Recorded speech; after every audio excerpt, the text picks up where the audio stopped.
Take note, this event is being covered live, right? Be ejected off this place. So mind of the social distancing and your masks should be on.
excuse me, just 30 seconds of your attention.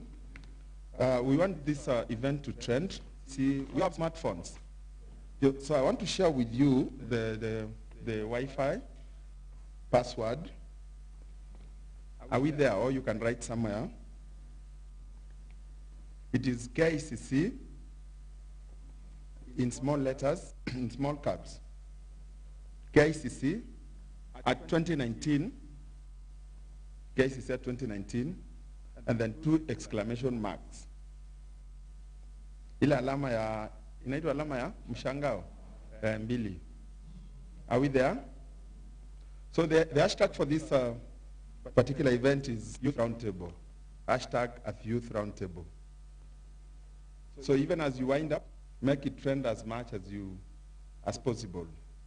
Once again, the password is KICC in small caps at 2019 and 2 exclamation marks. Thank you. Sorry? Are we there? Sorry? The hashtag is Youth Roundtable.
Yes, attention once again. Even as you do that, the hashtag, we have our good sponsors, Hanan, here.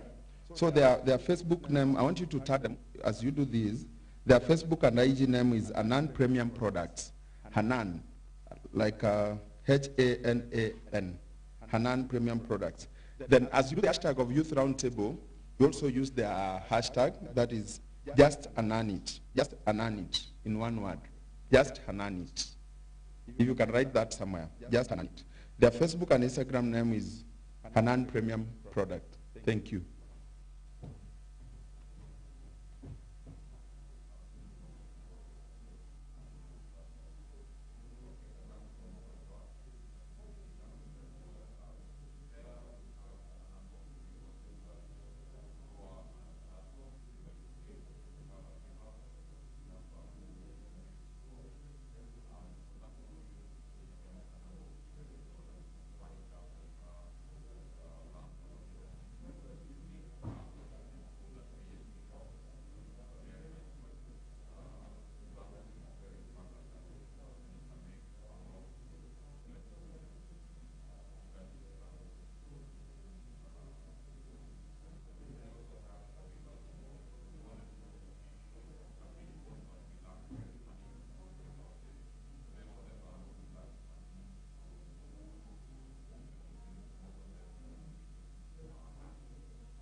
So, ladies and gentlemen, I believe our time is up for the roundtables. We can converge since we are about to receive our guests, but the roundtables are going to continue in the afternoon. So you're going to still stick together in the afternoon in the various groups to continue with the discussions and later the presentations. As we are doing that, as we are winding up to sit upright, the hashtag is at Youth Roundtable. Let me just read. Youth Roundtable KE. Hashtag Youth Roundtable KE. We would love all of us to tweet about this. You can take a selfie, you can take a photo, you write something about this on our various social media platforms. And we are streaming this live. We are streaming this live on Facebook page. You can go to Facebook at Center for Africa Volunteers. You can share in different groups so that your circles of influence can follow up what is happening live. And also, it's on YouTube, Mr. Mike. Mr. Mike? Excuse me, Mr. Mike. You'll also share with us the link so that we can be able to share them and tag.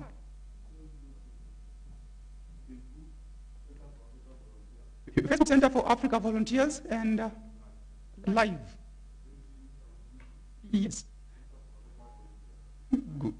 On YouTube also, at Center for Africa Volunteers, please share as much as possible. Hashtag Youth Roundtable KE.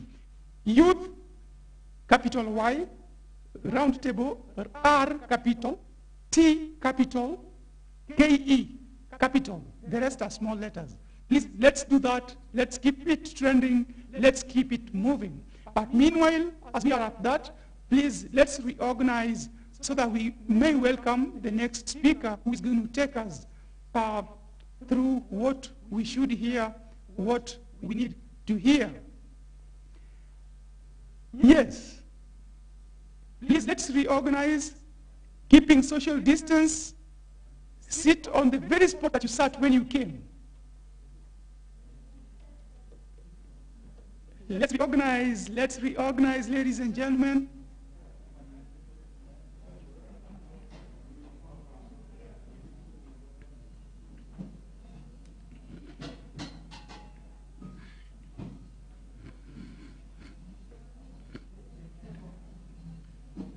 Let's reorganize.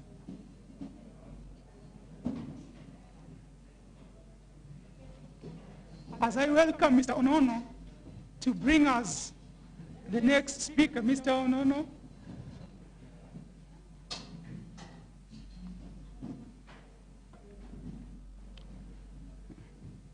Now, I want us to reflect on something.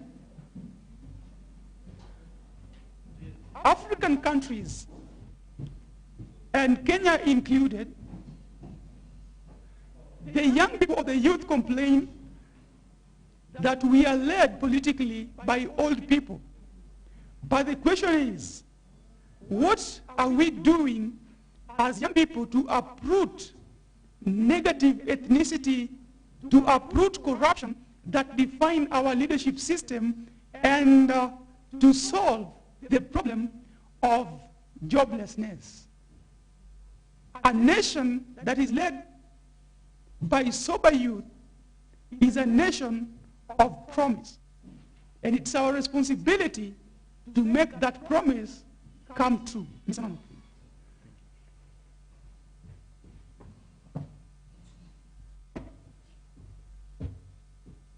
I think it's still morning. Good morning once again. Yeah, Joshua Dongo Nono is my name. And I just wanted to share something with you. Professor P.L.O. Lumumba once said, and I share the sentiments with the governor of Kisumu, Professor Anyang' Nyong'o, that a scholar must work with a pen and a paper. And that's why I think when you came here, you were given pens, and I think somewhere to write.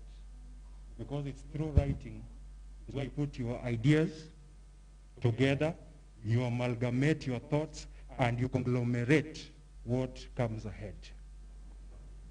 So, I want you to repeat after me. Are you ready? Are you ready? I want you to say that the resounding resolution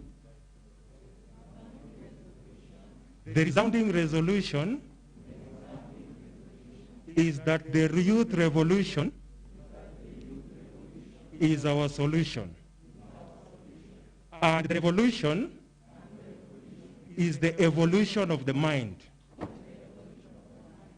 To think globally as opposed to locally. This story reminds me of the bumblebee. How many know the bumblebee? It's an insect. How we call biologists? Arachnida, I don't know what those phylum chordatas and all that. I don't know where to classify, but it's a bee that it's big, the body. It has the ratio of its body to its wingspan is a bit big. So the body is bigger than the wingspan.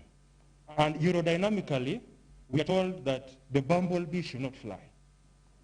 But what does the bumblebee do? Sorry, let me remove this.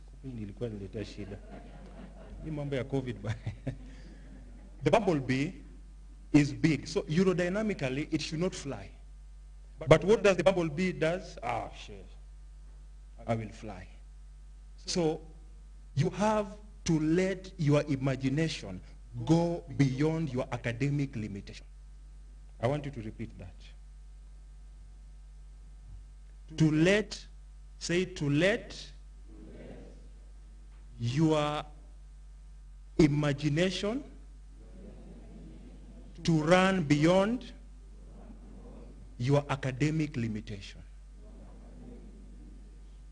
It does not matter whether you left in Form 1 or Form 4 or the university or master's or PhD. Some have 13 degrees. I think Professor Nyang Nyongo has 11, if I'm not wrong. 17, yes, that is the number. 17 degrees, all of that plus books that he has written are superfluous. But it does not matter when you have that imagination. Look at history. The professionals built Titanic. What happened to Titanic? It capsized. But amateurs built Google. Amateurs built Microsoft. Amateurs built Facebook. The Mark Zuckerbergers were amateurs, right? So don't let your academic limitation blindfold your imagination. I know sometimes when you sit somewhere, you feel out of place. My friend has masters in MBA, I don't know what the other one, but me, maybe due to financial reasons, you're not able to pursue your education. That one does not matter. I stand before you not as a leader. I scribbled something so that I can't forget. I always forget. I come to you as a young man. I come to you as an African factor. I come to you as a husband and a father. I come to you in great humility. I'm not here to represent everything. The actions of our passion and endeavors speaks louder than words. I'm here for all those voices that cannot be heard. We must send all our efforts for the preservation of not just ourselves, but for our generations and generations to come. For the preservation of liberty, for the preservation of justice, for the preservation of law and order, and more so, for hope. Hope that we cannot waste the pages of history. This courage binds us together. We are made stronger by our meaningful actions. And our choices today will reflect the spirit of our bravery in the future.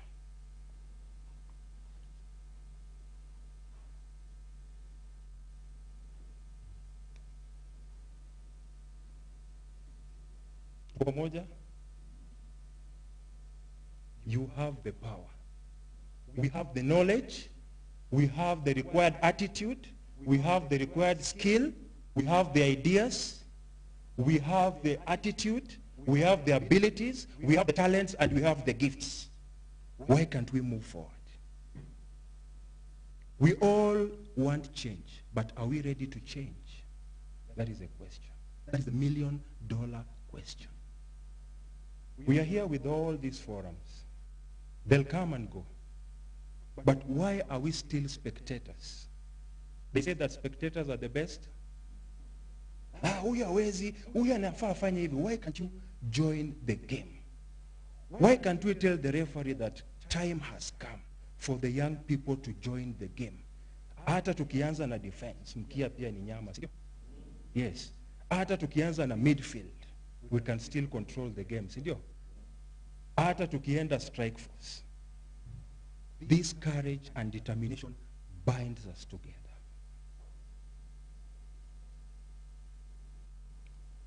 As I conclude for now, there's a story of the potatoes, eggs, and coffee. There was a young girl who was so robust. Alikuwa nakasirika haraka. So the father wanted to teach the daughter a lifetime lesson. So he told the daughter, I want you to come with 3 pots. Put potatoes in the first pot, put eggs in the second pot, and put coffee beans in the third pot. So she started getting impatient. But the dad told her, just relax, be patient. Patience, persistence, and perseverance, the 3 P's. After some time, she went to the first pot. The potatoes that were hard were very soft. In the second pot, the shell that looked fragile, the inside liquid that was being protected by the shell of the egg became hard. But on moving to the third pot, there was some aroma in that pot. So he asked the daughter the same question. Can you analyze what you've seen? He just talked literally. He told him, can you check closely? He said the potatoes became soft. The eggshell protected the yolk, which became hard. The water hardened the yolk. And the coffee made an aroma. What is the moral lesson? Sometimes you can go to a certain process, an initiative. When you're ready, you are bold, you are strong enough, but after that, you give up. You become soft and weak. You have looked for jobs, you have applied, you have done what, but after that, unakufa moyo. The second phase is the egg. You go when you're not ready, you are soft, but as time goes, it hardens your heart, the inner part. The outer part might look a bit fragile, but your heart and your soul and determination becomes harder and harder as they say no. The third one is the coffee. Anywhere we go, you know of young people, anywhere they go, they change and improve what they get. So are you going to be the coffee that will change the aroma of anything that you do? Will you be the egg that started from being soft to hard, or will you be the potato that started from being strong and became weak? I know you'll receive more no's than yeses. You apply for a job and you're told, thank you very much, but we regret to inform you that the job that you applied for has been, you know the word, you might try again. The no's will be so many. How many have received a no today since morning? A no somewhere. Even in a relationship. Umepanga mistari. Hey, yawa. Abundant delight oozes gradually along my heart when I finally take this courage. Bamboozled, perplexed and kinky, and the lady tells you no. Capital letters, no. I will use two dialects, the Luo dialect and the Kamba dialect. You know, in Luo we speak in capital letters. Kuon moro mano dongorocha. Kuon, it is in capital letters. Wakamba watasema nesafio, that is in small letters. So when you receive the no in capital letters, embrace it and change it. Make it your daily routine. Don't just give up when somebody tells you no. Take it, put it inside that pot. Be the coffee and make it an aroma. Thank you very much. May God bless you. May God bless the work of your hands. May God bless all the 47 counties. May God bless the Republic of Kenya. And ultimately, may God bless the United States of Africa. Lastly, may God bless the world population. Thank you.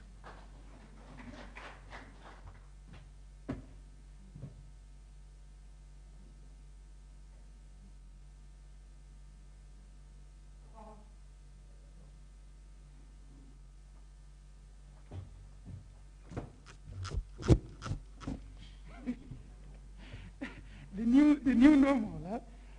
Thank you so much, Mr. Joshua Onono, for that great wisdom. The wisdom of the potato has been shared here, and he's done a great deal on of encouraging us not to give up and not to devalue ourselves based on anything, and we mean anything. And I loved when he started speaking, he talked of the power of imagination. Our imagination can take us from here, KICC, to Kisumu or to Mandera, or to the United States of America, or to South Africa, whichever, or even to heaven and dying with Angel Gabriel and Angel Michael. It all depends on what we imagine as a possibility. And with that imagination, I would want to believe that us, we the people who holds the sovereignty of power, shall uproot corruption out of this land, shall uproot negative ethnicity that is bedeviling our country. And we together shall uproot and fight, and in some quarters kill perpetrators of corruption, those who are making us to wail, those who are making our young women and our young girls to be prostitutes even without knowing, those who are making our young people become robbers even without knowing. We the people, may you say, we the people, we the people, we are the promise of the future. And as somebody said, that today the present has been given to us by our children and not our parents. So we the people are going to uproot everything negative that has defined our land. And on that note, may I welcome a very powerful lady, a woman of substance, to speak to us. Together with a round of applause, may I welcome Ms. Beryl Okum to speak to us.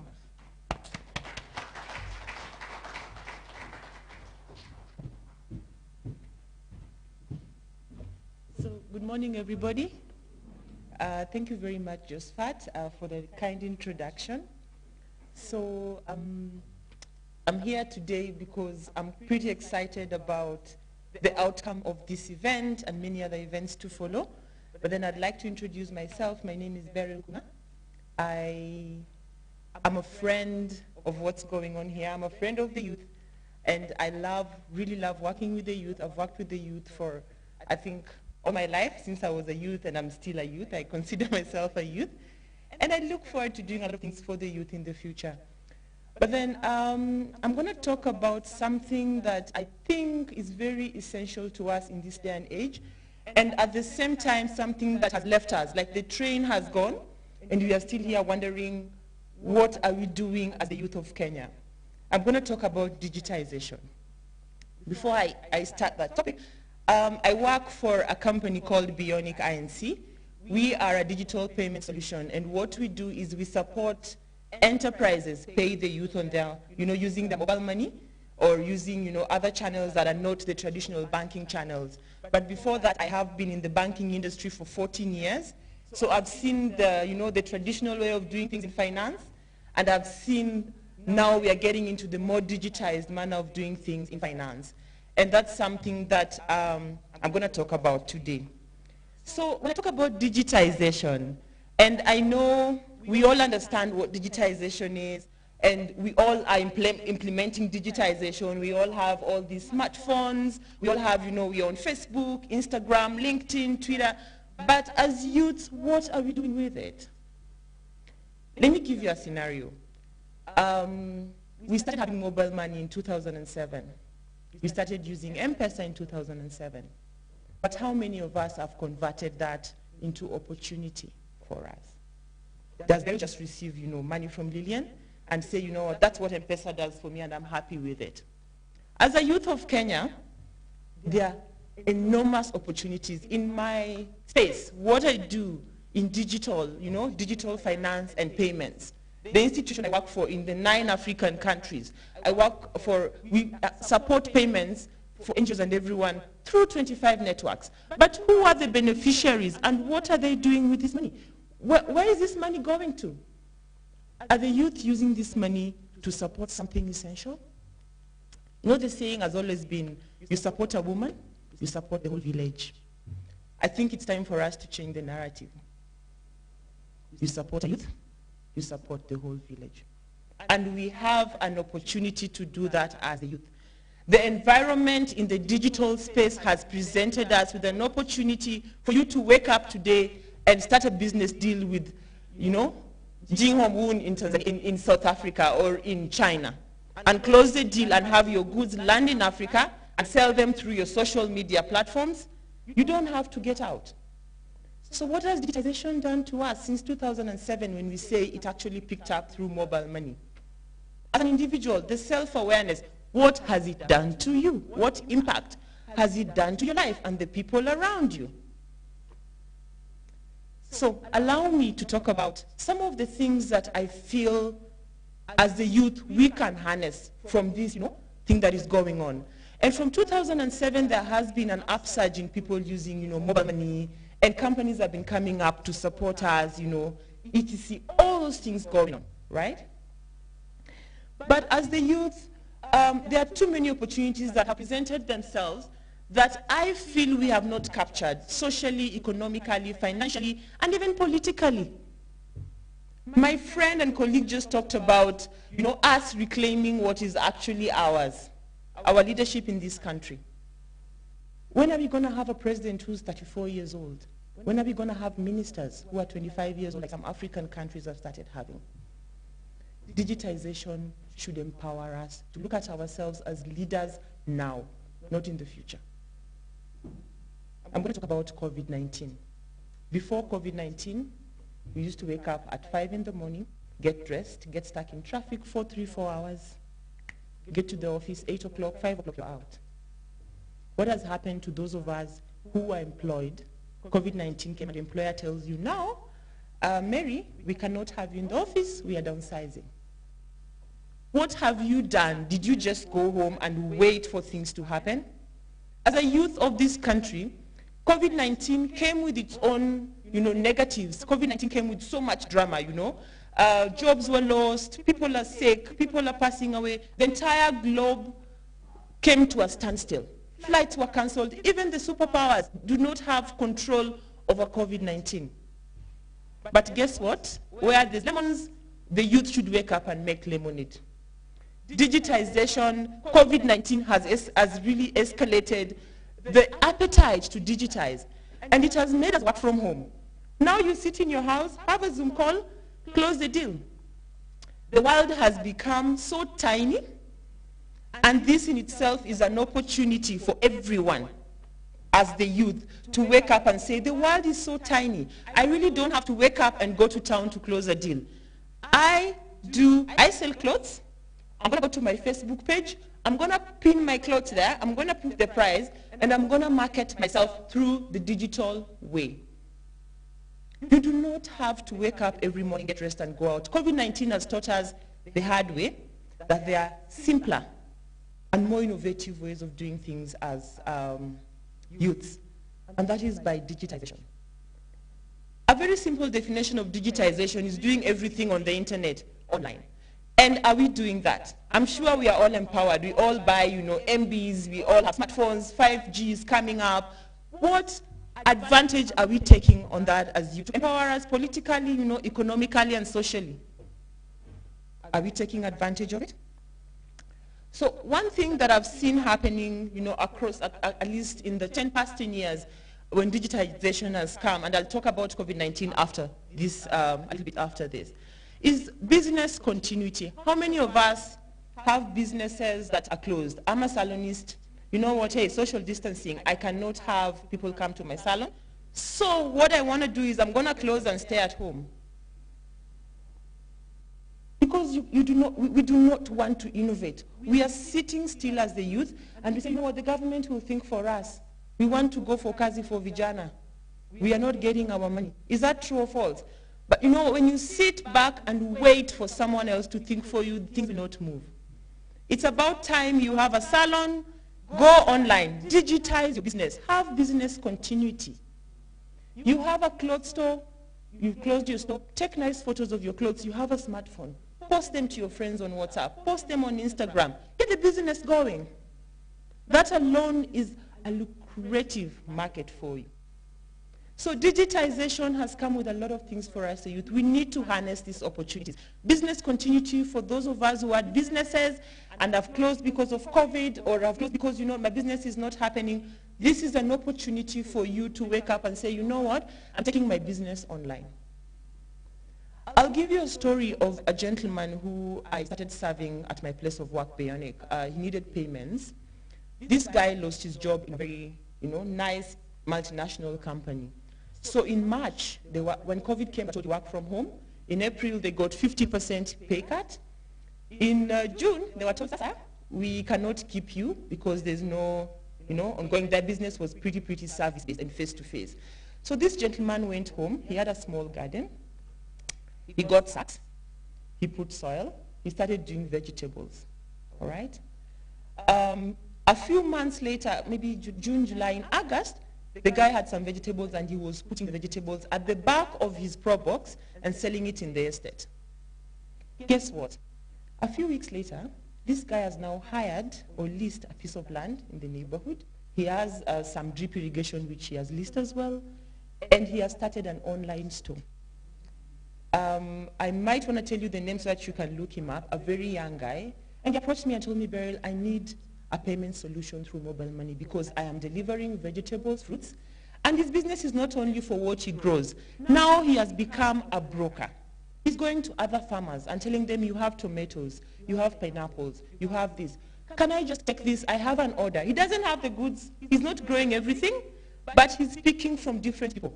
How about we think that way as youth and say, this is an opportunity. I only sell mangoes. But I know Tom sells oranges. Mary sells skuma wiki. Let us have an online e-store. We come together and we sell our produce together. Together, you will always achieve more. And that's taking advantage of the digitization space, taking advantage of, the current economic and financial situation that we are in as a globe, right? So that story really inspires me when I see a young person do that, and actually going out there to try and make lemonade out of lemons with the situation that has been presented to him. Another thing that this digitization era has brought to us is innovation. I have an 8-year-old son, and he kind of knows digital better than I do. And I was surprised that that generation is coming up really fast. And my worry is by the time that generation is 15 years old, they will be bigger innovators. So the youth of today, those guys are going to surpass us because that's where life is going. That's where we are going to. An 8-year-old can tell you, I want to go on this Zoom meeting for my class so that I can just socialize with my friends. And I'm asking myself, wow, how are you going to log in? He says, no. I'm able to log in, I'll just use the logins. And I'm like, how did you know my password? And he's like, Mommy, relax, I will do it. And you watch him do it. And you wonder, the youth of today, we still want to meet face to face before we get things done. At 8 years old, they know, we can make it simpler. I can meet my friends, I can have my classes on Zoom. And that started when COVID came in. and I can close a deal on Zoom. Where does that leave us as the youth of today? Do we want that generation to come and say, at 25, they're going to be leaders because they can connect to the world better than we are? Is that where we want to be? No. We want them to be our successors. And the only way they can be our successors is if we go ahead of them, if we implement these things digitally faster and better, and if we let these children learn. So what generation are we leaving behind? Yeah? So it also leaves us to be kind of reflective in terms of how are we harnessing this digital world. Yeah? I'd also like to talk about how digitization helps us to differentiate our businesses or differentiate ourselves. How about you have a store and you're doing things online and you're posting your products on Facebook and you have an e-marketplace and you're really getting that attention, right? Compared to your neighbor who sits and waits for customers to go through. The new order, new world order, is that customers will not come to us. We have to go to them. You see corporate brands going to customers, literally spending money to get to customers. Who are we to sit comfortably and wait for customers to come? We need to position ourselves by use of digital means. We need to differentiate ourselves. This generation needs that differentiator. When you're asked, what are you doing for your business for you to have achieved what you have achieved? You can stand and tell someone, I harness the power of digital marketing. Or I just talked to my friends and I shared my things on Facebook and Instagram. Oh, and I have an e-store where I'm receiving money digitally. And I'm saying digitally, I have this Nduthi person, the rider, motorcycle rider, Nduthi, who runs with my staff when an order is made. And I've really, really perfected my service levels and I've perfected my online store. How many of us are in business, if I may ask? How many of us have a side hustle or the main hustle? Since COVID, thank you very much. Since COVID, how many of us have digitized what we do? Just by show of hands. We have digitized. Thank you very much for those who have digitized. That's the new world order. We are not going to do any business face-to-face. It's going to move from cash to cashless. It's going to move from human interaction, physical, to digital interaction. And that's the new order of doing business. And as the youth, we need to claim our position in that. As the youth, we need to put our feet down and say, we are the leaders of this digital era. We are not going to let our children come to the future generations and say, you know what? That generation let us down. They would say they are the leaders. No. We are the leaders. We have to change our political landscape, our social landscape, our economic landscape through digital means. Digitization has made the world a village, as I started by saying. Digitization has made business accessible. Digitization has positioned businesses differently. And digitization has encouraged other. So I do request, as we leave this place today, let us have some level of innovation. Go back and think and say, I sell mandazis, I sell samosas, I sell clothes. How am I going to take advantage of this as a youth? Yeah? And with those few remarks, unless I still have more time. 2 more minutes, okay, cool.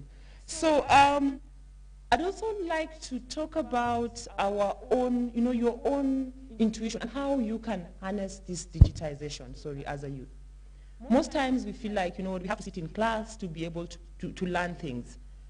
My request is that we go online. If you are a farmer, there are so many farming apps and so many farming, and if you want to go in there, there's so many apps that can teach you how to. If you have a clothes store and you want to have an e-store, just go online and see how to create a website. Get a webhook and start transacting. So as youths, and I would request, let's be the pioneers of this digital generation. Let us take advantage of what COVID-19 has presented us, and let us have these businesses that are aligned to to the new world order, because then if we don't, we'll be extinct, and the generation after us, as I've told you, will come in and they will boast. Yeah? And leadership starts from there. Leadership starts from mentoring generations. Leadership starts from us saying, you know, we have taken this initiative, we are going to turn this digital experience into something that's going to create an impact in the society. And the way you can impact society is to create employment by your digital, that Ndudi guy who's delivering your clothes, you're paying him 100 shillings, that's creating employment. So let's start working towards formalizing what we have as businesses, coming together to create these marketplaces, e-marketplaces. And I know we know each other, you know, as we are in groups. I sell clothes, I do nails, he does hair. Why can't you open, you know, a grooming e-marketplace where Beryl or, you know, John and his family, John needs a haircut, the wife needs the nails done, they can go online, say, you know what, hey, we'd like to have these services on these days, and you come through. You come and take care of the family, braid their hair, cut their hair, because as youths we have found something that will empower us for the future and for now. Are we together? Yes, and I thank you very much for coming through, and I hope when we go to the breakout sessions, we're going to talk more on how we will harness and how we will work towards this digital revolution for us to be able to empower ourselves socially, financially, economically, and mostly politically, because that's the driver. That's the driver. All right, thank you so much for all those many remarks. Yeah, asanteni sana. You can do a better clap than that.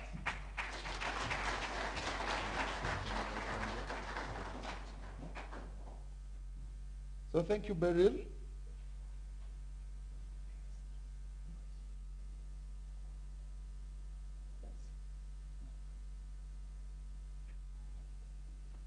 So we are good? Are we good?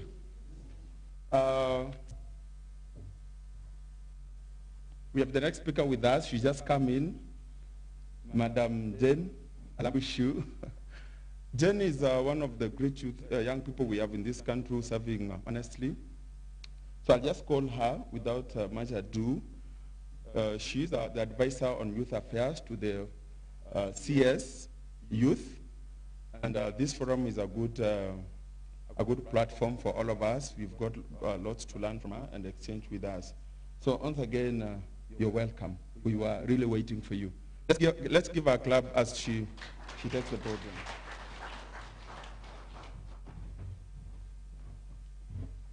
Good morning. Vijana mpo. Thank you so much. My name is Jane Muringi, CS Advisor on Youth Affairs, and I'm so happy to be here. We at the ministry, right now we are at Ministry of ICT, Innovations and Youth Affairs, and at the State Department for Youth. The State Department for Youth has been mandated, or is your custodian of young people in this country. And as you have seen, last week we just finished the International Youth Week, where we engaged young people on different things in terms of youth engagement for global action. And again, I'm so delighted to be here.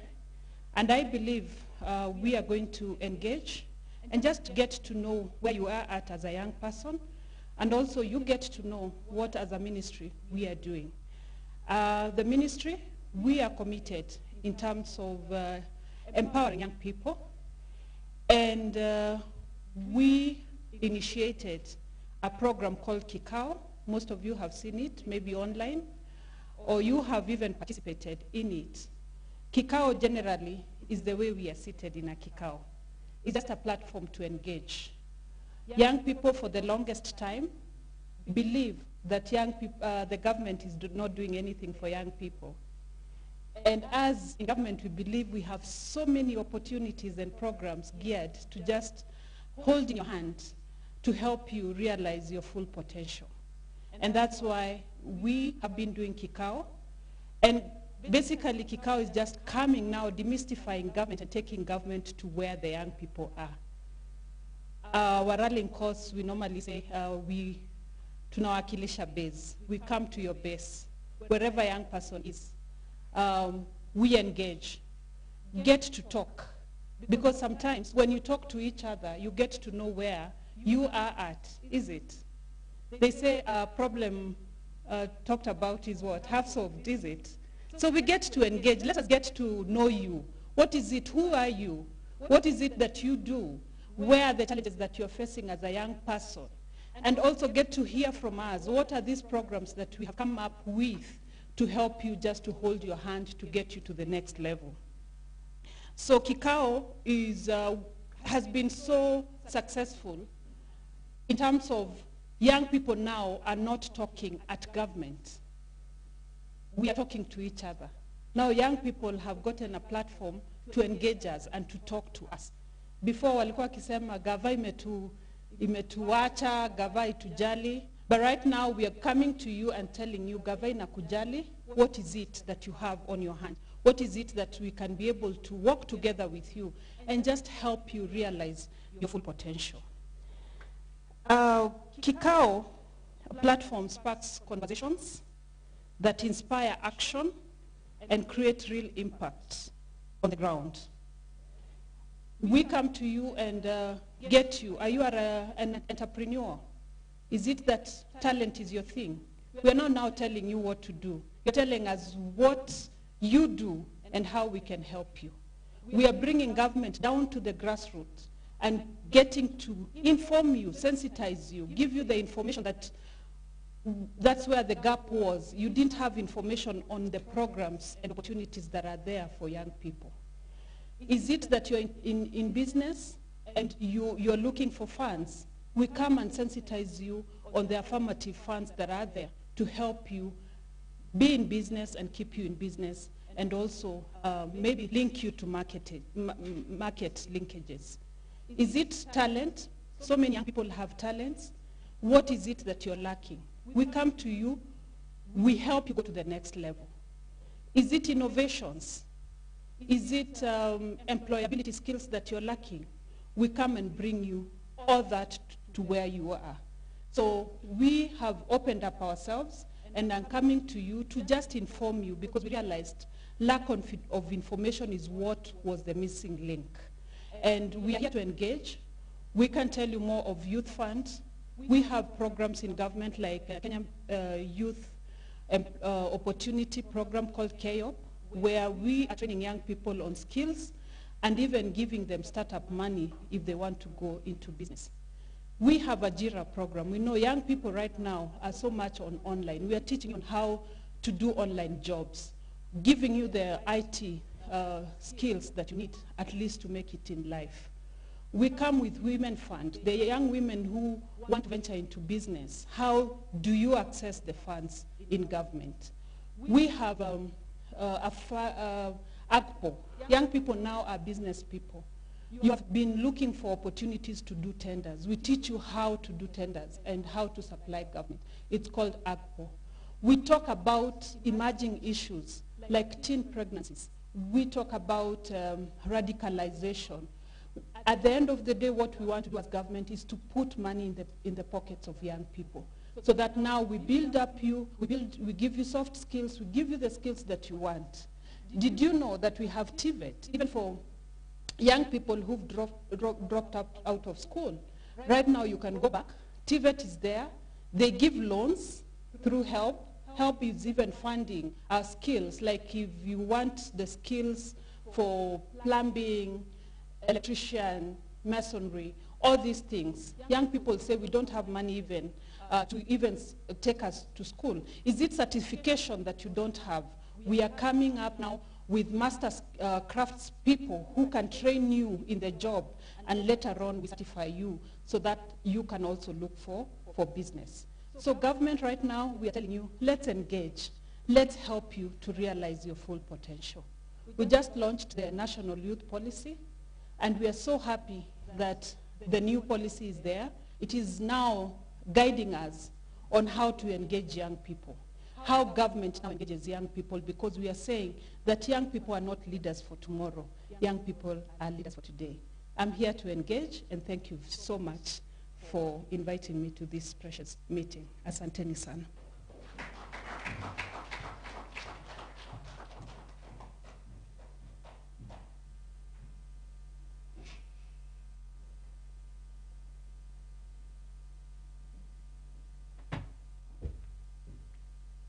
Thank you so much, Madam Jane, for that wonderful presentation that you've given to us young people on behalf of the Ministry of Youth and the Kenyan government. I believe at this point, these young people, one or two of them, have something to ask you. Would you permit me to give an opportunity to two young people here to ask a question to the government?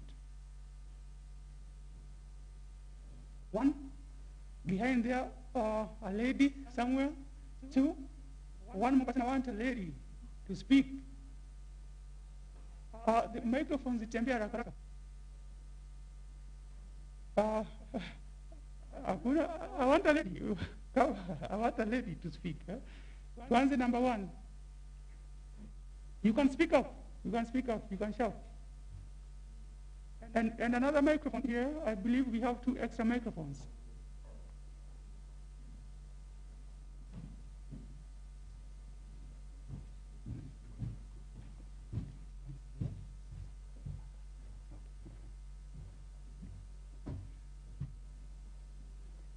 Is the microphone working? Okay, you can just shout, bro.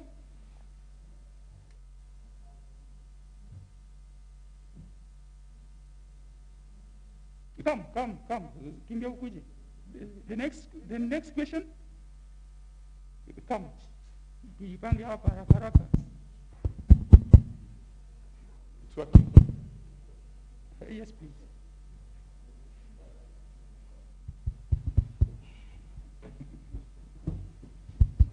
Mjambo. Okay, nashukuru kwa hii nafasi. Niko na swali kwa Miss Jane.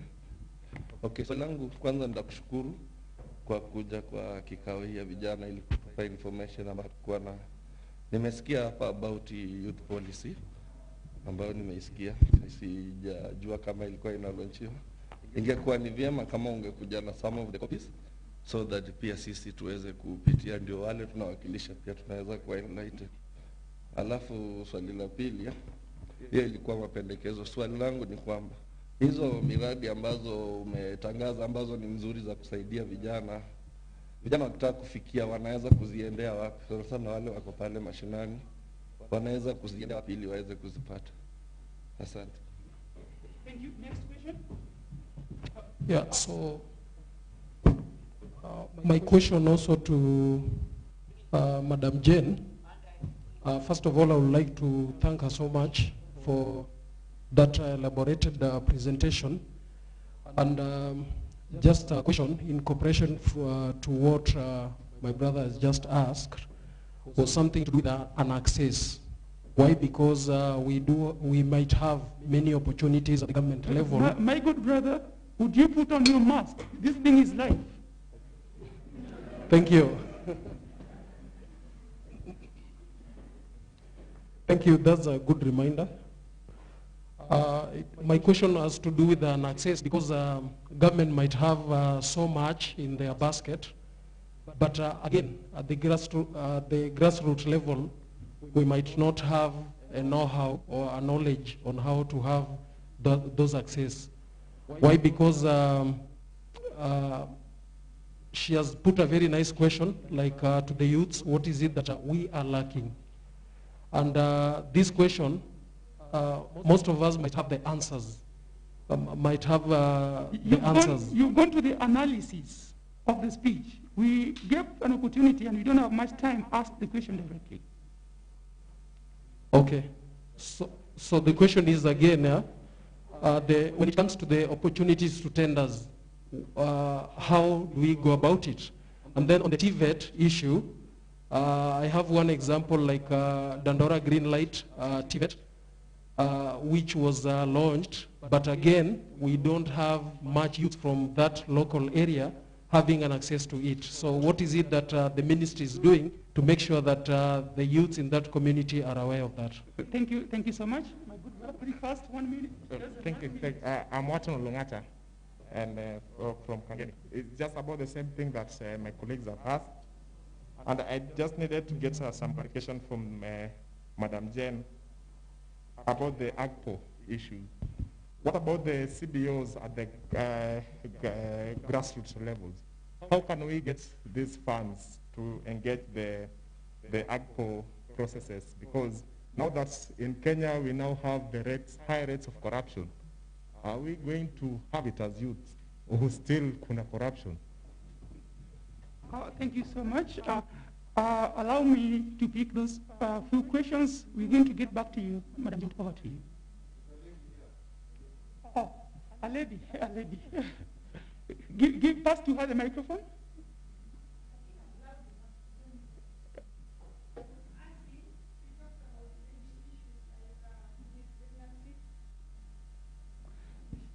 No, you need the microphone because the world needs to hear you. I have a phobia of microphone, that's why I was asking these imaging issues that she mentioned, that teenage pregnancy, which is rampant, how are they planning to go ahead, and what are in process now? May you talk about that, please? Thank you.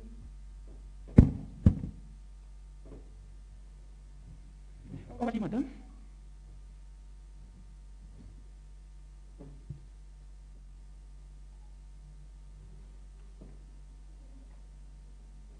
Thank you very much for those questions. I want to reiterate what we have been doing in the ministry. Advancement of knowledge, skills, and attitude development for youth engagement. Engagement of youth as drivers of ICT, innovation, creativity, talent, and new thinking. Enhancement of enterprise development and employability skills among the youth. And we have also been so keen in inculcation of governance and leadership skills among the youth. And I believe those questions you've asked are within those pillars. As I have said, we noticed that the missing gap was information, and this is what we are tackling within the Kikao. And I'm so happy for that guy from Dandora, because we've had 2 Kikaos in Dandora. And how we do the Kikaos is that we come with government ministries and agencies that are within the youth space to just come and interact with young people. So if you're looking for TVET, we normally come with TVET authority, and we come even with help to give you this information that you're lacking. What I can ask you is that after here, you can visit the website, and I will be here to even leave my contacts for me to give you the contact person within the TVET authority. What we do is that we work with stakeholders in government to make sure that we bring in the information that you need, and then you as a youth, you have also a role to go now for that information. I'm happy to even report to you that in every sub-county, that is constituency, as a State Department for Youth, we have a youth officer. Do you know your youth officers? How many of you know here your youth officers at your constituency? Unajua? How many? Yes. Those should be your closest friends, because they have all this information. When you walk to your youth officer on the ground, he's able or she'll be able to link you up with the solution that you're looking for. We have these officers from Youth Fund that are in your sub-county.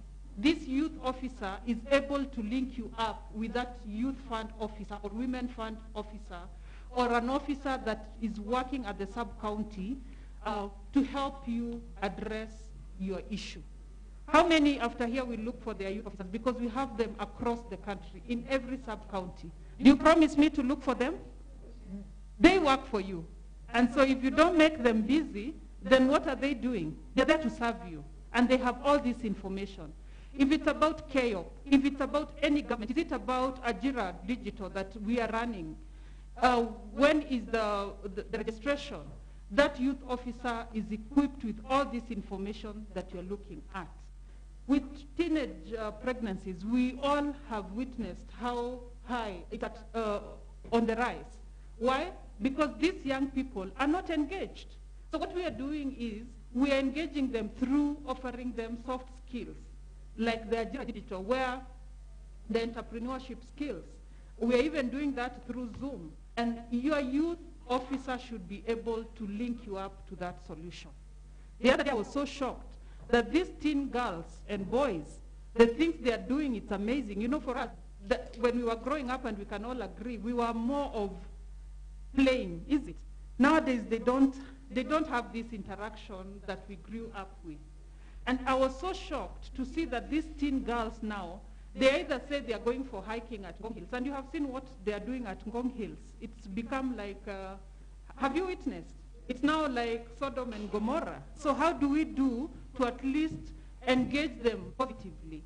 And there are so many avenues to engage them, and that's why we are saying that we are there to link you up and to link them to these programs, in as much as the Ministry of Education is handling it because of the closing of schools. We, as the State Department for Youth, we are bringing to them these programs and these opportunities to just keep them busy, and also for attitude change, and to speak to them about morals and values, and together we can conquer. Any other questions that I've left? About the youth policy, you can download it at, how many of you know NYC? National Youth Council. Do you know, it's not a scam. Do you know it's there and it's really working? Yeah? And it's the body that is mandated to address the issues of young people. So if you want the youth policy, please go to NYC. Yeah, you go to NYC_youth voice, and you'll find the youth policy. If you think NYC is a scam, it is not. It is really working for young people, but we need such kick-outs for me to know the issues that make you think it's a scam. And I tell you also the reason why I think it's not a scam, and as that you have been following it up, you know that elections are coming up, is it? Yeah, you need to be part of it. Just visit, look us up at the website, our website, look us up for information at NYC website, and let's walk this journey together. Thank you very much. Thank you so much. I know we still have so many questions. He's still here with us, and time is also running. And as you can see, we have our father already in the house. Therefore, we would not wish to keep him for so long. Allow me to welcome Ruth to introduce to us the next speaker.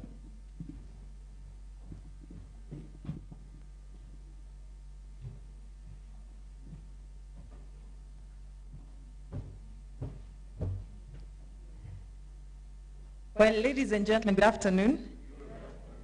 I hope you're having an enlightening session so far.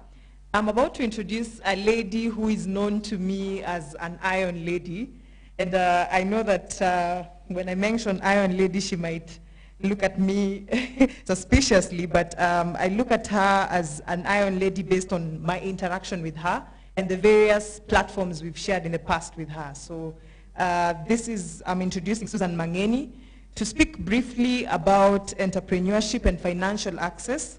And just to introduce her, Susan Mangeni is a governance and development expert with over 10 years experience in public and private sector.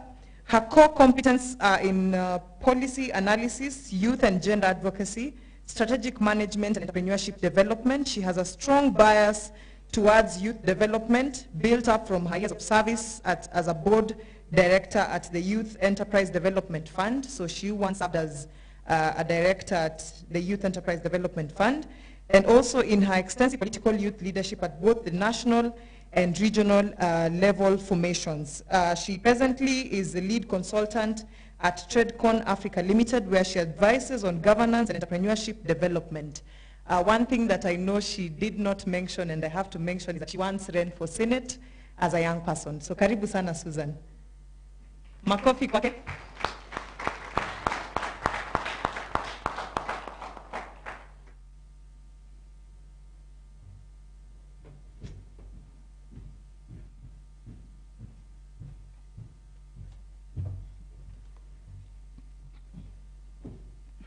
Thank you, Ruth. Hamjambo. Hamjambo tena. Yeah, thank you, Ruth. I'm very much honored and humbled at your presence, and also at the presence of one of my mentor, one of my role model, PLO. We always meeting, huh? We're always meeting. And Jane is a friend of mine. Yeah, we've come a long way, especially in political youth leadership. I'm glad you're here, and more so for the role which you're playing in this country. You're advising on the youth issues. So this is very good. So I'm told I'll have another session. So here is just to briefly ask hypothetical questions, and to say that I remove. I'll be quarantined. Okay, so for me, I just want to take about probably 5 minutes, because I know we'll have an opportunity to discuss about entrepreneurship and stuff. And the question that comes every time we talk about young people, first question is unemployment. Young people goes with unemployment, especially in Kenya and in Africa as a whole. So then we ask ourselves, why entrepreneurship? And we say, and it's evident all over the world, that entrepreneurship right now is the only alternative that can bring solutions to the youth unemployment. Now, when we go into those breakups, we'll be looking at, we'll be scanning the environment and asking ourselves, do we have opportunities? Are opportunities there? Do we have institutional support? Are these institutional support real? I had someone say that scam, and thank you for your honesty, isn't it? If you can't access it, it's a scam. Exactly. So how do we access these opportunities? But right now, everywhere in the world, everybody's talking about economic recovery, right? Isn't it? Post-COVID economic recovery. What are you young people of Kenya recovering from? What are you recovering? Unemployment, right? What are we recovering? Corruption, right? Yeah? What are we going to recover? What was our status before COVID? Is it something we are happy that we want to recover?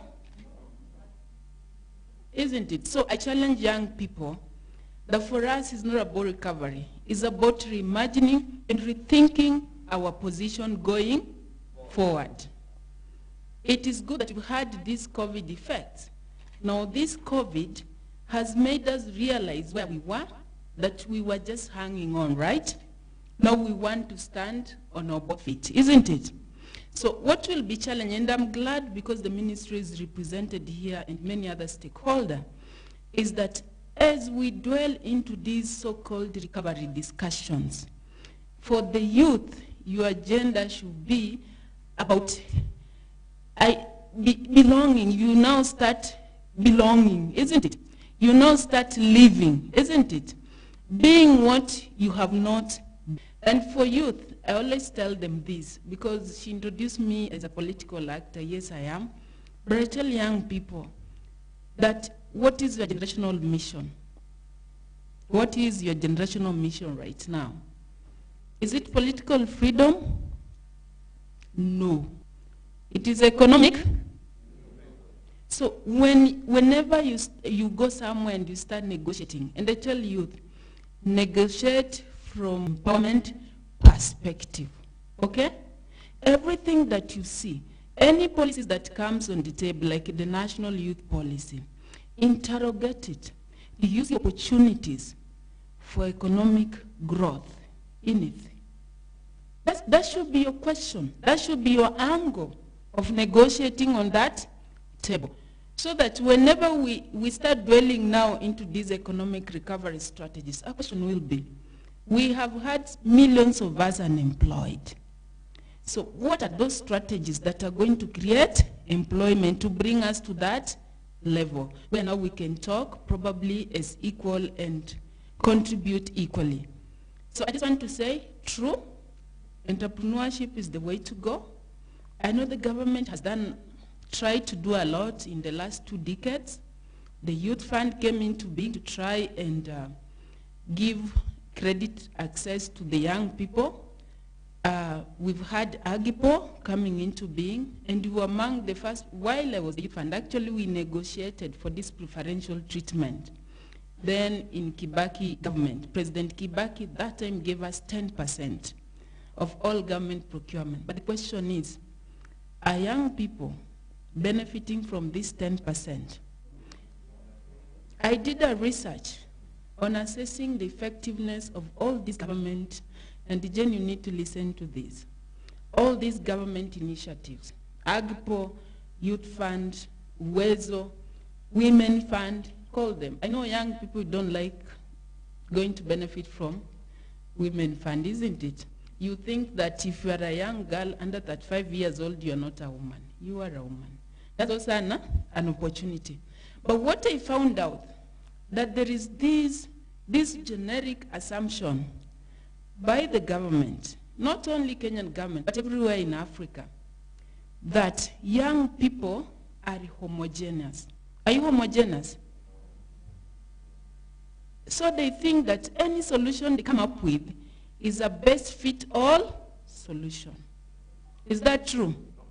Because the entrepreneurial needs that young people in Kiambu faces are totally different from those entrepreneurial needs of a young person from that village in Busia County. Isn't that true? Yeah. Some people in rural areas are suffering from geographical isolations, isn't it? There's no internet connectivity. They have no role models. They have no social support. Then you introduce 50,000 shillings to start business. That person will need that 50 to access even the headquarters to register a business, isn't it? And then when he or she fails to pay, anawekwa wapi? CRB, isn't it? Are we helping that young person, or are we saddling that young person to poverty more? So what I'm saying, all these policies are good. All these government initiatives are wonderful. But when it comes to design, we don't design them in view of the various contexts within which young people belong, isn't it? We are here, we have people maybe who have masters, we have people who dropped out, isn't it? But our entrepreneurial needs are totally different. And probably this is the reason why Youth Fund has been there for more than, those 2 decades or so, but we haven't seen much impact. That's the reason why Agipo right now is being accessed by the rich, isn't it? The rich kids. Because these people cannot afford. So when we go to those breakouts, we'll be trying to work out some of the measures which we can do to improve some of these initiatives and to make sure that they indeed enable an entrepreneurial culture in this country. I just want to say, I hope to meet you there to discuss more and say that be hopeful, be positive. Nobody will bring economic freedom. Economic freedom is your function. We agree, young people? And if you let it be, we will be a generation that never was. Okay? Political freedom that you keep on singing and clapping for politicians of certain age, that is their generational mission. But for you, your generational mission is economic growth, economic empowerment. And I've heard some people say, oh, we have no ideas. Young people, right now you divorce your innovative thinking from your business concept. You usually divorce it. You're good at IT. Sometimes I challenge a young person. You're so busy on WhatsApp. 24 hours you're on WhatsApp. Do you know how much money you can use just if you are to use to exploit that creativity? Eh? You know how many dollars you'll be using every day on that smartphone and earn? But we are there, we want to be given handouts with these people and say, oh, NASA, oh, I don't know what, oh, Jubilee, oh, I don't know Kieleweke. wewe kieleweke na unaeleweka na umasikini. Tangatanga na unatangatanga na umasikini wako. So what I'm trying to tell us is that for us to negotiate, we must negotiate from an economic perspective. If someone comes challenge him, but how am I going to grow? Isn't it? Yes, it's good. You come up with good ideas and interrogate anything that is placed on the table. Interrogate and ask yourself, how many jobs are going to be created here? Another fallacy is to imagine that all young people can be entrepreneurs. That's a lie. It's the biggest lie ever, isn't it? Kila mtu anaweza fanya biashara. Nani atanunua kwa mwingine? So what I'm trying to say is that we'd rather even finance properly 1,000 young people in this country to create 100,000 jobs. Isn't that a better idea? We'd rather as youth fund give even finance even 5 million, 10 million, 20 million to a young entrepreneur. That young entrepreneur will create maybe an industry that can create 100,000 jobs. Won't we be growing forward? It's better than giving me 50,000 that cannot create any impact. When it comes to Agpo, they tell you go, you have Agpo, go, you can tender, but you have money to service. You don't, isn't it? So what you do, why can then the government, and Jen through probably your advisory desk, tell them also to pay 50% up front? I give you a tender, right? Because in some tenders, they do that. See, they pay 50% up front, isn't it? If a young person a tender, pay them 50%, and then let them supply. Isn't that a good suggestion? But you're not clapping, so Jen will not take it. What I'm saying, we need to create that financial base. So we are saying, I won't tell you go and tender, a tender for 2 million. You go to the bank, will tell you you don't have a logbook, you don't have a title deed, you don't have what. Now, let the government instruct their departments, when it comes to that, give this young person 50% up front to enable this person to do what? Yeah, to supply, isn't it? So those are some of the solutions that we need to negotiate for the young people if we truly want to promote youth entrepreneurship in this country and also as an alternative of job and wealth creation. Thank you so much. More we'll discuss in a minute.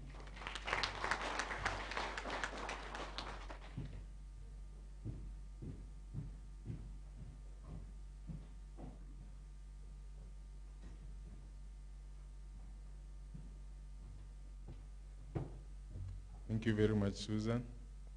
Susan is the most active lady I've interacted with. We fought, for those of you who have been in ODM party, if you know how the elections are done there, we voted her the national youth leader when we were young, and she's been rising over the ranks. She's going to interact with us during the roundtables, so we'll get to know her more. I'm going to introduce Mr. Ibrahim Abdullahi, and he's a former chairman of NAMLEF, even though yesterday he was telling me that every time he goes to the meeting and he says, hey guys, I've retired, I'm now a former chair, they say you're just joking. They don't believe he's really retired, but he has retired. Abdullah is like a father to me. When you are a young person and you're burning with bigger desires.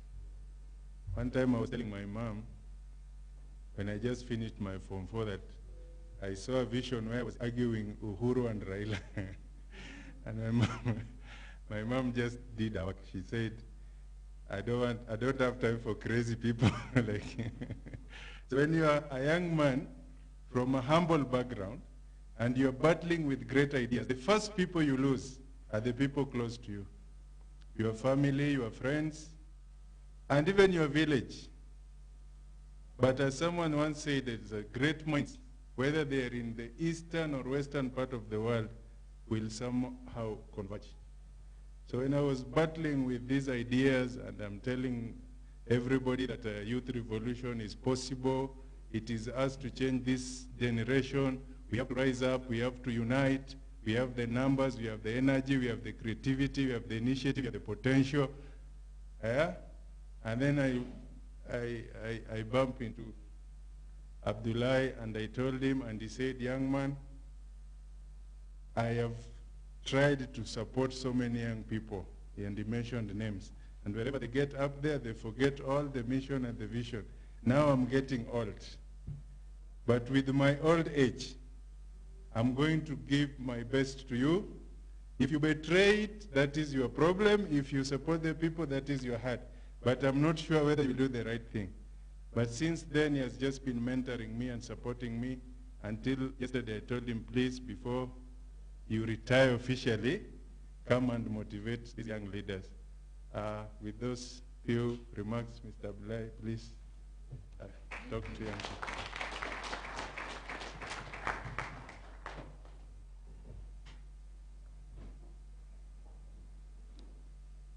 In Islam we say, Assalamu alaikum. Peace be upon you.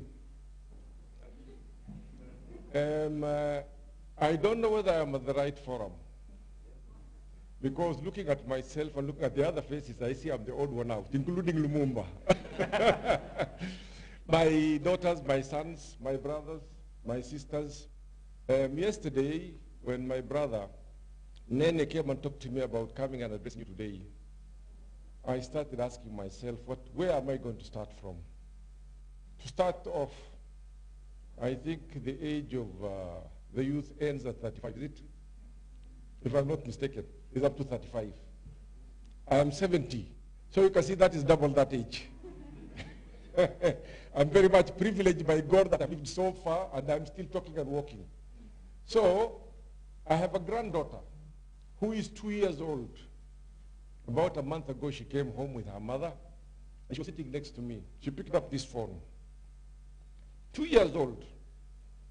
And she kept on pressing the buttons. I was just watching her. She went into the settings, she went into that and that, until she went to YouTube. And from the YouTube, she went to the children's page, and she got children's music from there. 2-year-old. I'm still struggling to use this gadget for receiving messages and sending messages. So you can see the gap between the 2-year-old and the 70-year-old Kenyans who are here. So I'm imagining if the 2-year-old is there, what is the gap between you people who are so much emancipated and understanding this thing and the person of my age? So that shows the great opportunity and the potential that you do have, which we never had. When it comes to learning, and I'm sure a professor will bear me out on this one, we used to read books and books and books and volumes of books to be able even to come up with one composition. These days you press a button, you have got all your information at your fingertips. So in terms of capacity building, without going to school, you can capacity build yourself to a level that we our generation, can never imagine. Having said that, if this is the case, if these are the opportunities that youth have in this country, what is the status of the youth in this country? Shouldn't they be way, way far as youth from where we were by the time we were youth? Unfortunately, the situation is reversed. When we finished our college, we did not have to look for jobs. We were given jobs by the government on completion.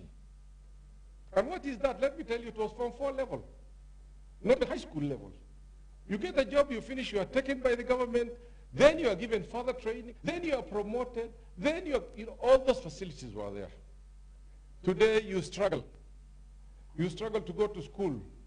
And a lot of our people, the Kenyans, don't have the resources to take their children to school. They take them up to Form 4. Some of them sell their land and their livestock. They take them to the university.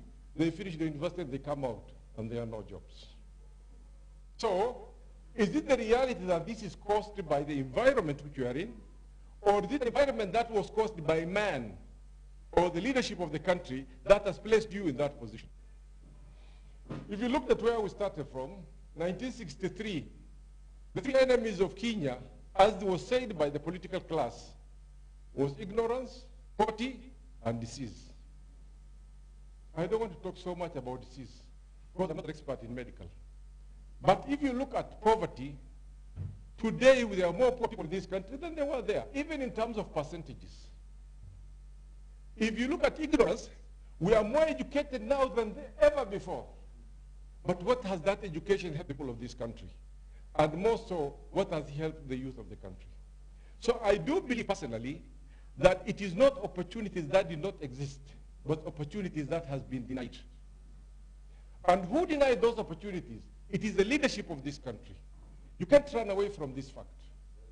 Why is it that the top people who are more than 50 years old, are millionaires? And why is it that all the ones under 35, or the biggest percentage of them, are the poor ones of this country? They talk about creating employment. It's a very sad state of affairs.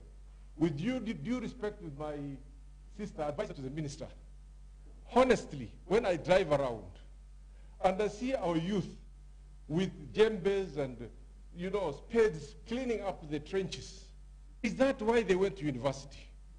Is that what they are supposed to be employed in? You know, really, it's a very sad state of affairs. Okay. Is that the employment creation we talk about? What are they going to do after being paid 400 or 600 shillings a day? And then that money finishes, then they'll be told, no, the budget is over, you have to wait until next year for another 400, for another 600 shillings a day. I came from Isiolo the day before yesterday. I witnessed people who worked 2 months ago as youth. They were not paid. They were queuing up for the 400 and 600 shillings. What state of frustration are you placing this youth in? My dear sisters, my dear daughters and sons, it's a very sad state of affairs. I think we talk about policies. The policies need to be reviewed by new policies. The so-called policies which are being placed in place are not for the interest of the youth. It's for the purpose of political mileage. Or a lot of times these policies come up just before the elections, and they just end up immediately after the elections. Having talked about all these things, is it the political class that is to be blamed alone? No. It is you to be blamed, you. When I say you, I'm talking about the youth. You are the fodder. You are the ones who are being utilized. If you talk about tribalism in this country, who are dying? It is the youth. If there is land clashes, it is the youth who are dying. If there are political rallies, you will see Group A, the youth, Group B, the youth, and you are the ones who are clobbering one another. You have to go back to yourself and ask yourself, why are we doing this thing as youth? When the power comes in, there will be very few privileged like my sister Jen. We'll get it. Because they have to place them there, not because they like Jen. But the face of Jen has to be seen there. The youth is here. She might have the capacity and everything else. But they will be there. But where are the majority of the youth? They are nowhere. So please go back yourself internally and ask yourself, what have I done to enhance myself as a youth? What I have done to improve the opportunities for the youth of this country? At this point, I just want to go back and look at one more thing. My background is I'm a pastoralist, and I think you know about pastoralism. We move around from one village to another village looking for grass and water. That is the life that my father led, and I started my life from there. As the culture of the youth society is to nurture human being to be able to adapt to the environment of nomadism. What do? When a child is born, the child gets to 7 years old. That child is given a small stick, very small one. And then the child will be told, go and look after the kids of the goats. So he'll be having the kids of the goat, they'll be probably 5 or 10. He'll push them out of the boma, stay with them a little bit, and come back. As the child grows up, gets to the age of 10, he'll be given a slightly bigger stick. The bigger stick is going to use for looking after the calves, because they are bigger than the kids. So he'll be herding out the calves outside, and in the evening he'll be herding them back. By the time he gets to 14, he'll be looking after the cows and the camels. By the time this child gets to 17, he's an adult. When he becomes an adult, it's not a question of only him herding the animals, he will be part of the decision-making body of that village. At the age of 17.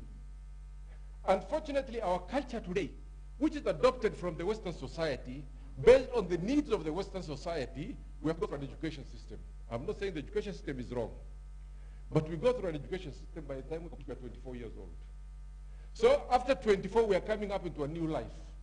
Now we are told now you have to fend for yourself. Not to become a leader, you have to fend for yourself. You don't make decisions. Decisions are made for you. You are not consulted for decisions. Those decisions are made for you. But you have to do A, B, C, D. By the time you come to 35 years, endelea na maisha yako. So at no part when you are in youth that you are accepted as a leader. What is the famous or infamous phrase that is being used? You are the future leaders of tomorrow. Isn't it? The future leaders of tomorrow. You tell me the current governance structures of this country. Where do you have the leaders of 35 who are in top positions? In elected positions particularly. Absolutely nil. Okay? And you are 35 and you're, so you don't have a life there at all. So what I want to say is that there's a lot of opportunities that are there. Opportunities exist every day. But those opportunities must be enhanced to benefit the youth. My lady, my speaker who was here earlier, talked about the corona issues and the opportunities that is created. Everybody around the world is wearing masks, isn't it? The opportunity of making masks was created as a result of a challenge of the corona. At any one given opportunity, at any one given time, there are opportunities for you people to benefit at your own local level. But those opportunities, like was again eloquently put by the speaker who just spoke right now before me, those opportunities must be made to start operating. You cannot do it on yourself. You buy the right policies. My daughters, my sons, what I want to tell you, you have to wake up from the slumber you are in. You are Kenya. I am not Kenya. I am in transit.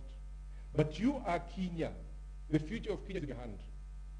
And the other thing is you don't wait for leadership to be given to you. The leadership has to be taken by you.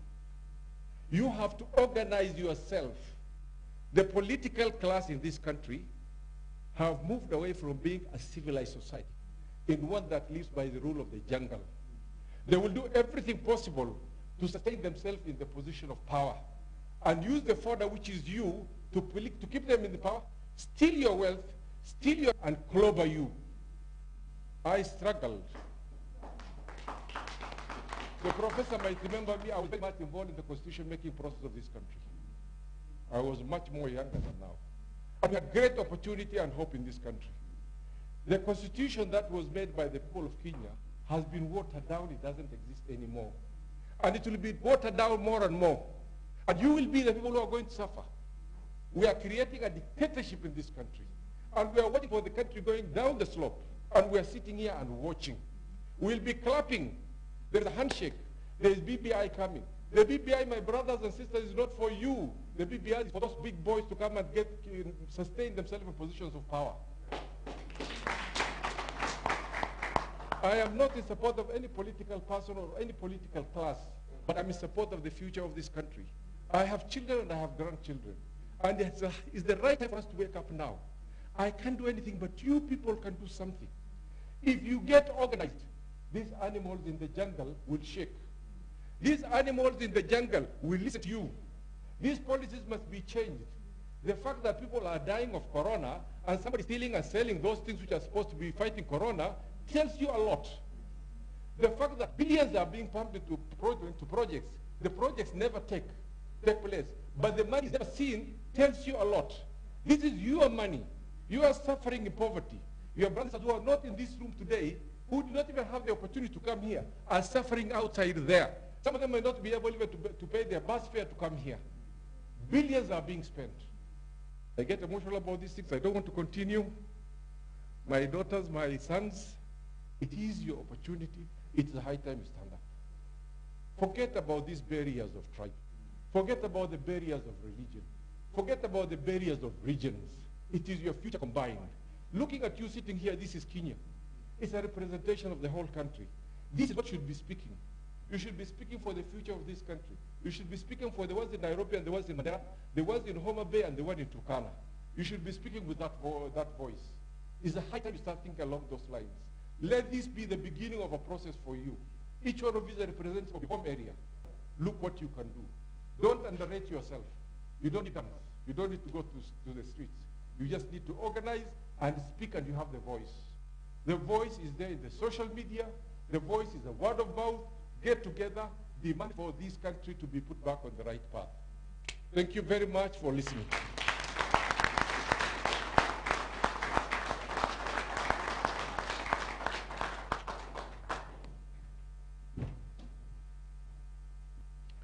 I've been requested to take up I've been requested to introduce somebody I feel very, very happy to introduce.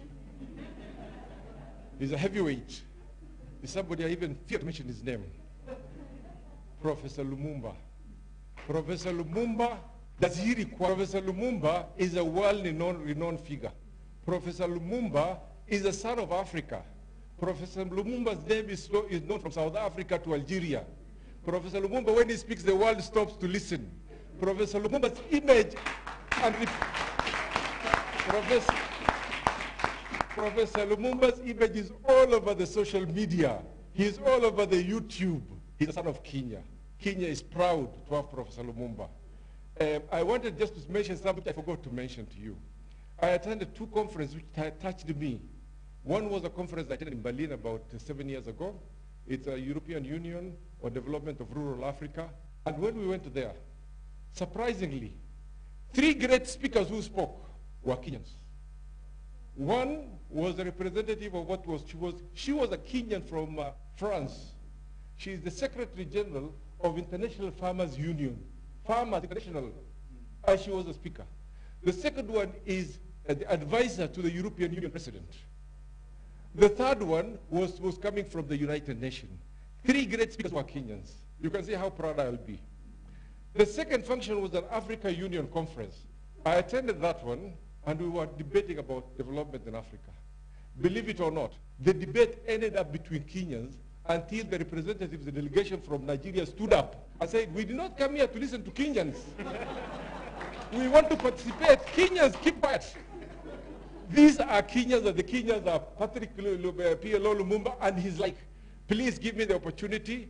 I am very much privileged, Professor, to listen to you, and I'm sure they're waiting to hear you. Please, welcome, address us.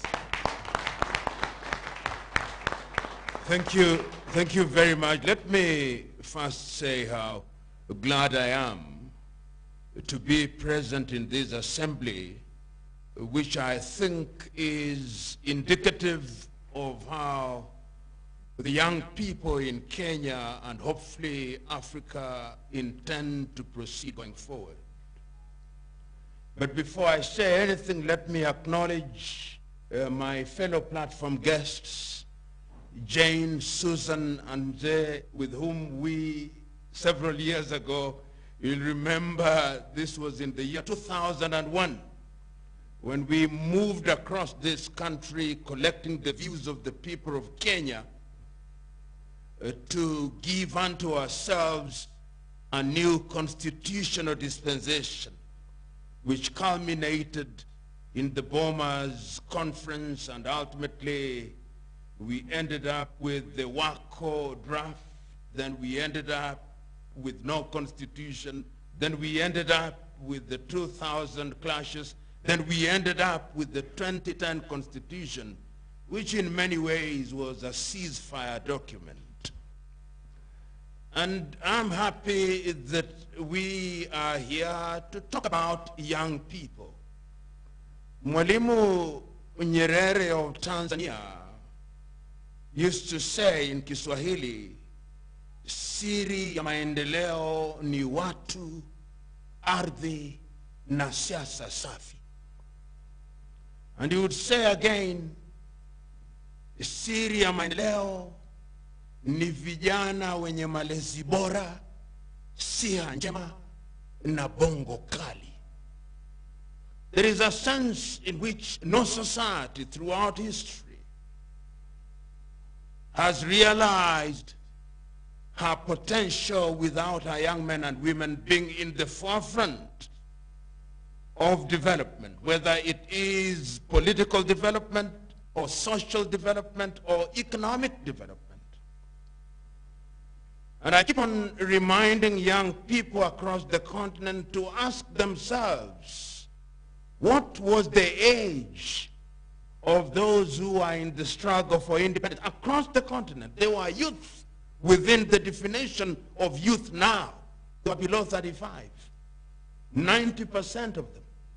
Below 35, almost all of them, when they started. In every country. Whether you are talking about Kenya, whether you are talking about Tanzania or Uganda or Democratic Republic of Congo or Ghana, they were below 35. And I was reminding a young man yesterday, do you know the age of the missionary normally called Henry Morton Stanley when he came here? He was 24 years. 24. And he sold the entire Democratic Republic of Congo, which is larger than Europe excluding Russia.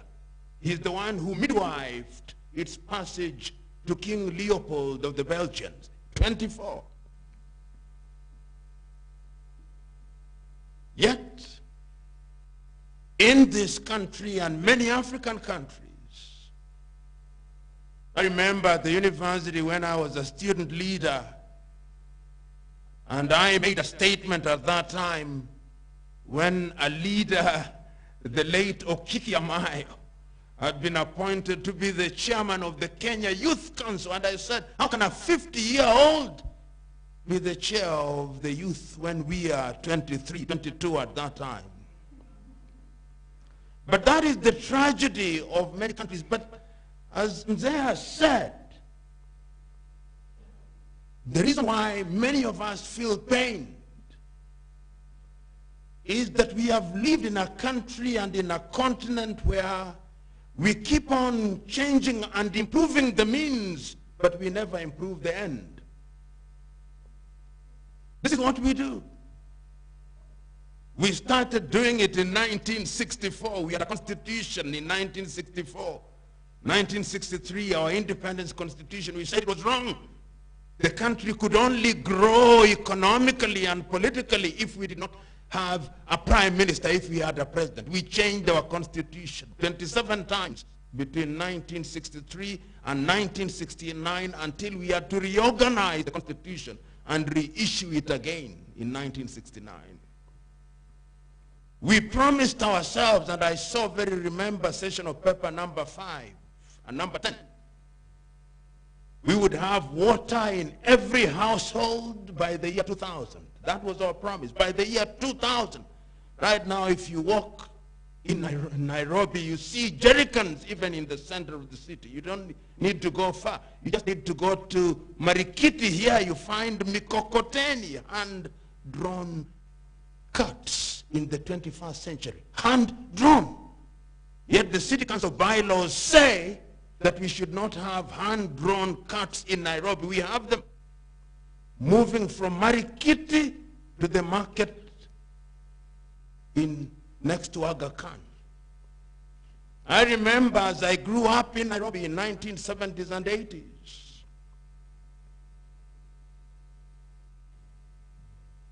the city had garbage collection every Monday and every Wednesday and every Saturday. And I remember as young people singing Kamero na Kauti na Kagoro Kamwe. And they collected it. I remember free hot lunch being served here in Nairobi. I'm not talking about New York, New York. I'm talking about Nairobi, Kenya. And the lunch was being made at the city council kitchen next to Pumwani Maternity Hospital. Nairobi used to function, so they should not tell you they are improving Nairobi. They are trying to go back to the past. I remember City Park here was an outing for people, and people had boats there, and there was the park in the inn. That was Nairobi. So there is a sense in which things have gone down. I remember when we were young and we were Form 4 students during the holidays. You could go to industrial area and get a job and be paid 100 shillings as a Form 4 or even a Form 2 during the holidays. It happened. We lost the plot somewhere. This history and this context is necessary that it may inform how we are going into the future. Today, Abdullah here tells you, even as recently as 1985, 86, when we were graduating from the University of Nairobi, you left the university, you left Form 4, you left even Form 2 after Kenya Junior Certificate, and you got a job. And you didn't need to know anybody. There was no technical know-how. It was technical know-how. Today, yesterday, a lady, a widow from my rural village, rings me and tells me, my son went to Russia for 7 years and has a master's degree in geothermal studies. He came back 7 years ago, not a job. Holder of a master's degree, not a job. And he's just, there are many of them like that, PhDs, no jobs. And yet, despite the best intention of the governments that we have had, whenever we think we have a solution, a new wound appears. Which means there is something that we are not doing right. We are going to the lake to look for fruits and climbing trees to look for fish. That is our problem. Until the day that we are able to diagnose our problem and to prescribe the right medication, will be within the Yamo. These policies that people sit in verified AI in government offices, sometimes sponsored by donors, will come with one-size-fits-all solution, is, I'm trying to look for a good word to say a nasty thing, but I can't find it. It's nonsense. It's completely nonsense. The assumption, as my good friend Susan says, that everybody will be a business person when you give them 50,000, that is complete nonsense. And the people who are telling you that, no, it's nonsense. And we should call them out. And what people do, out of 10 young people, you give them that 50,000, only 2 will possibly have a testimony. Only 2. Then you create all these funds, Uwezo, youth, and each one of them is run by bureaucracies. The cost of running the bureaucracies is sometimes more than the money that is available for distribution to young people. And I'm suggesting, despite their best intention, the intention may be noble and good, but you are not about to solve the problem through that avenue. The problems are going to be solved by conscious recognition that the things we are trying to do have been done elsewhere unsuccessfully. Go to the Scandinavian countries, to Denmark, Norway, and Finland. See how they are dealing with their young people. See how they are dealing with their women and women affairs. There is this fiction, and I call it a fiction because it is a fiction. The women have 10% allocated to them. That youth have 10% allocated to them. It is the same mandarins who take young men and young women and use them as fronts. But the truth is, they are the ones who are trading. So, that history notwithstanding, you must look to the future. And the future is you. Future is, you must seek that which you want. Mtaka cha uvunguni, sharti ainame. We have become a country of praying and fasting. You know this nonsense that you see with these quacks who are misrepresenting Christ particularly. Christ is the most represented human being on earth, deity on earth. They don't do that, the Prophet Muhammad. I'm telling you to pray for your business to be successful. How can it happen?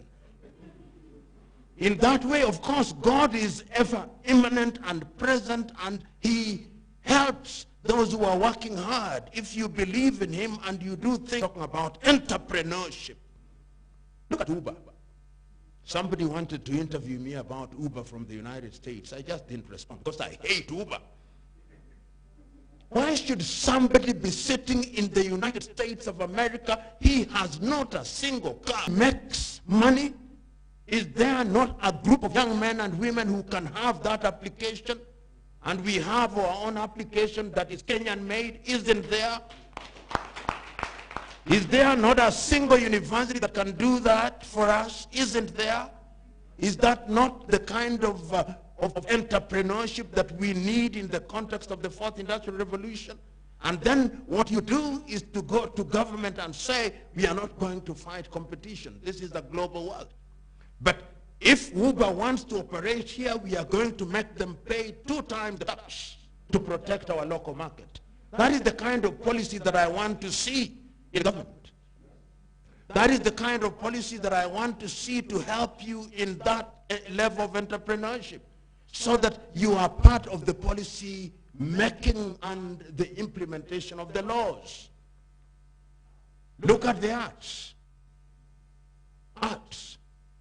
The day before yesterday, I met a young man who was a student at the University of Nairobi, came to our office, our foundation office, and he tells me he's a comedian. And he has mastered the speeches that I make. He recites them word for word. He sent me music this morning. That young man is a talent that should be nurtured. Trevor Noah is a multi-millionaire in dollar terms, because infrastructure facilitates. And he's an employer of many. My friend Nabuki, Churchill. How many has Churchill grown? Nobody helped Churchill. There was no deliberate effort.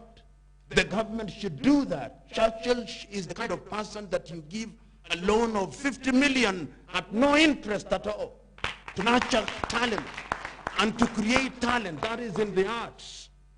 Look at cinema. My friend Charles Bukeko went to be with our Lord only recently. Papa Shirandula. How many did he create? Jalango, Will Broder. I remember when we were young, we were talking about Mzepembe, Othorongo Mwaka Twende Danger, Ojwang, the Nyuka quarters of this world. In other, there's no difference between Nyuka quarter and Desire Washington. No difference. There is no difference between Will Broder and Beyonce Knowles. Is only the infrastructure. There is no difference. In fact, I think they are better because they are not even scripted. They are people who just learn. And I'm saying that there is no shortage of young people in the arts who can do that. And you can go into very many areas, but what is it going to take? Look, on Sunday, we went to visit a friend of mine, Mzee Dauda, here in Lavington, in what is called urban agriculture. Urban agriculture like this is planting sukuma wiki and onions in Lavington. You can do it in your own house, just 2 sacks. You plant them at levels of 1 week, 2 weeks, so that you have sukuma wiki, which you want ambazo zimenyunyajita. Agriculture. You know, Koigi Wawa Mwere has written a book which I genocide in Kenya, the curse of it. And he says that the problem of young Kenyans is that they have been hypnotized by low voltage ethnic to be further to uplift you economically. At least 50 people to bring the spiritual angle. You read the Holy Quran. Arab Muslims have read the commentaries of Abu Hurairah, the lover of the cat. How many of you here? Apart from Zay, I know he has. If you read Hurairah and the Sunnah of the Prophet and the beginning of Islam, during the Hijrah, while he was running to Medina. I'm using this to talk about tenacity. When you have a cause, follow it with tenacity, morality. Even when you are an entrepreneur, you must be ethical. You know, I see thieves in this country, and there is no shortage of them. Many of them. I was just telling somebody this morning, I have about 16 acres of land in my rural village, and I can't fence it. Somebody has 10,000 acres. What do they want to do with it? So, as you get into entrepreneurship, remember to be effort for everything that you do. I said I was going to be spiritual a little. If you are a Christian, how many of you read the Bible properly? Very few of you. Even if you don't believe, just read it as a storybook. There is great wisdom to be gleaned there. And there is a person called Paul of Tarsus who is a disciple of Christ. He said, those who do not work should not eat. Labor. Labor. And you use what you have. I'm going to refer you as Christians to three references in the Bible. The one is to be found in the book of 2 Kings, the encounter between Elisha in the Bible and a widow. And the widow goes to Elisha and says, as man of God, I do not have anything and the debtors are coming to me. Then Elisha asks, what do you have? He says, I have some little oil. And he says, go and get all the vessels from your neighbor, and lo and behold is filled with oil. And the Bible then records that she sold it and remained with some to live on. God uses what you have. The other reference that I'm going to make to you is to be found in the book of Exodus.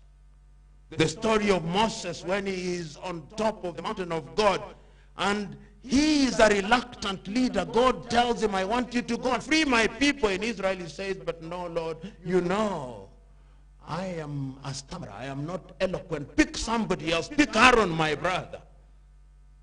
Then he tells him, and what do you have in your hand? He says, just a rod, like the nomads would have. Just a rod, because they were nomads and shepherds. Down. And it turns into a snake. And I remember that rod in the dramatization of the film 10 Commandments, which there are many 10 Commandment movies, but I want you to watch this one. The movie 10 Commandments, 1956 by Cecil B. DeMille, with Charlton Heston as Moses. When he goes back to Egypt, he tells the Pharaoh, you'll bring us Ramses III. He tells him, this rod that you sent me away with is the rod that now makes kings bend. God uses what you have, the rod. And the last one is to be found in the book of Matthew, chapter 4, verse 23. It's also to be found in Mark and all the Gospels. It's the only miracle in the Christian Bible that is recorded in all the Gospels, from Mark to Matthew to John. And it is the story of the feeding of the 5,000. When they had withdrawn and then they were fed, Christ did not ask for manna to be rained from heaven. He said, is there somebody with something? And a boy emerged. His disciples said, there's a boy here with 2 fishes and 5 loaves. And we are told that he fed them. Those of you who are praying for manna, the kitchen where they used to make manna in heaven was closed. They no longer make manna. So I'm saying to you, as I conclude, that the talent that you have is critical. Susan said something. What is your generational ambition? What do you want? A friend of mine called Dauda works with me in other places in the slums. Whenever he talks to people in those areas, he asks the young men to list 10 of their problems. List 10 of your problems. And they are quick to list them. of 10 times they have a solution to the problems. The problem with African governments is that they don't ask people that. They think they know your problem. They think they know solution to your problems. And 9 out of 10 times they fail. I'll conclude with a good example, which is a good example of monumental failure. There was a man called Geoffrey Sachs. He was around the world talking about millennium villages. Did you hear about them? During the days of the Millennium Development Goals, he came up with millennium villages. One of the millennium villages was a famous place in Nyanza in game called Barsauri. And they built hospitals, they built many things, and during the period when they were there, it looked like it was successful. You go to Barsauri now, dead. Dead. Because it was a donors program. It did not come from them. Lazima iwe na chimbuko kutoka kwako. Jishinde ushinde, we say in Kiswahili, jishinde ushinde. It is when you conquer yourself that you are going to be able to do this. So today, this is the day when you must now go. And I'm still on the spiritual dimension. You know, when the prophet went to be with the Lord, Islam was a very little religion. Really, very little. Those of you who know, and he does. And he'll tell you how in the first years after the after the Prophet Muhammad, peace be upon him, there were how many fitnas? Those of you who have read the Muslim, how many fitnas? When they were fighting Abu Bakr, Ali, who is to take over from the fitnas. But after a short while, because they were disciples who believed in the word, the message is alive today. Alive today. The message is alive today. So look at yourself as disciples. When Christ died, from a human perspective, Christ was a failure, a monumental failure. In fact, his disciples had gone. Peter, everybody had gone. Are you not a stranger? Are you the only stranger in Jerusalem? Did you not hear of the great teacher who came and was a worker of wonders, and that he was crucified? And then, somehow, as they are resigned, they are walking on their way to Emmaus. A third man appears, and they are telling him, are you not a stranger? They do not know they are talking to the Christ. There'll be those who will doubt, like Thomas, who say, but he is resurrected. And then they go into the day of the Pentecost, when cowards become men of valor, 120 of them, and the world has never been the same again 2,000 years later. So this thing that we are talking about is intergenerational. So, young men and women present here, if you come to Mandera, if you are going to Mandera, go and change. It starts from your village. This idea that you are going to change the whole world, that is romantic.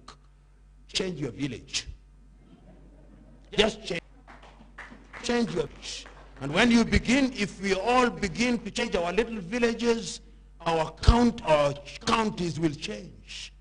And if our counties are changed for the better, then Kenya will change. No, I was very glad when Mzee talked about masks. When I saw people in Kitui beginning to make masks. No, that is level 1. When I saw people in Rivertex beginning to make masks, I was happy, because once we have started making them, then we can begin to talk standards. Then we become international standards. And you are the ones who are going to make it happen. This young man here and my good friend Nene, these are men and women. The young man here, and I know he's been doing monumental things in Migori, and we have worked with him in my foundation. Young men doing great things, young men and women doing great things. So go out into the groups. Don't remain on the drawing board for too long. Don't lament for too long. Look at the future. The future is bright, but you must make it bright. I conclude with these veritable words of a great lady, Mother Teresa of Calcutta. And this is what she said. When you get into a room and you find it's all darkness, you have two options: to complain about the darkness, and the darkness will never leave. The other option is that you take a candle and light the candle and ask your neighbor to light the candles, and lo and behold, the darkness will be conquered. So today, light your candle. If it is the candle of agro-business, light it. If it is the candle of fattening animals in Kajiado and selling them in Dagoretti, light your candle. If it is the candle of coming up with an app so that we can have our own Uber, light that candle. If it is the candle of opening a hair salon and telling our ladies to stop wearing hair from dead women in Europe and America, please do so. But light your candle, and it shall be well with you. And if you want to be a leader, I want you to go out. And I'm beginning to talk about women's hair, particularly African women hair. Do you know that dead women's hair, which is imported into Africa, is worth 34 billion United States dollars, bigger than the economy of Rwanda, Burundi, and South Sudan combined? Hair. Who told you that your hair is bad? So light your candle. So ladies and gentlemen, it is my great pleasure to now charge you to go and do that which is good and right, to serve this country and to serve it in dedication. And anybody who appeals to your ethnic emotions, reject that person.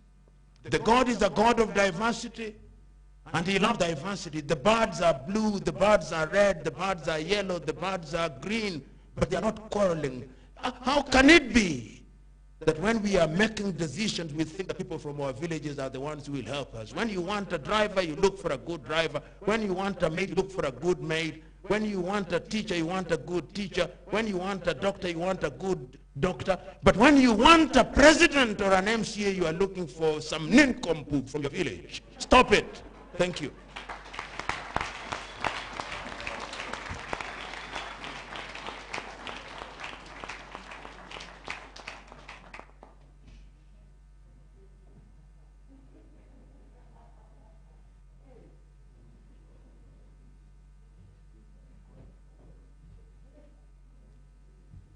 Let's give another hand of applause to...